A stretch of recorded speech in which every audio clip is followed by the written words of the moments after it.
For over 70 years, Radio Free Europe, Radio Liberty has brought independent news to the Russian public.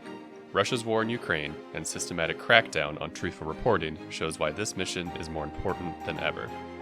Russians are hard-pressed to find candid coverage about the war outside of reports by Radio Free Europe, Radio Liberty. They know their state media is lying, and they are hungry for the truth. In fact, in the first 3 weeks after the invasion, page views of Radio Free Europe, Radio Liberty's website skyrocketed, even though these websites were blocked within Russia. Russian audiences have turned to Radio Free Europe, Radio Liberty again and again at pivotal points in the war. In a repressive Russian media environment filled with disinformation, 1 in 10 Russian adults get their news from Radio Free Europe's content every week. But how are they accessing it?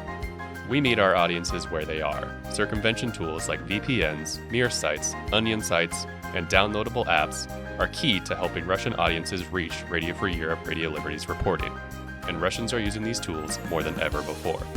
Providing access to these tools is part of a multi-pronged approach to counter pervasive Russian disinformation and reach new audiences. Regionally focused websites for Siberia, Northwest Russia, and the North Caucasus also bring these communities stories in local languages that might otherwise be ignored or manipulated by state media. Radio Free Europe, Radio Liberty is expanding Russian language coverage for audiences outside of Russia with new offices in Riga and Vilnius. The Riga office will host a Russian language investigative team, filling a void left by state media. It will also have a digital innovation lab to test new, state-of-the-art storytelling formats to circumvent censorship.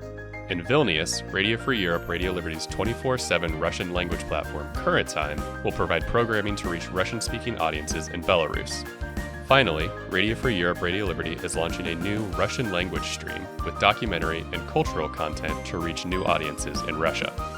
Despite war, rampant disinformation, and state censorship, Radio Free Europe, Radio Liberty will continue our mission to bring independent news to Russian audiences.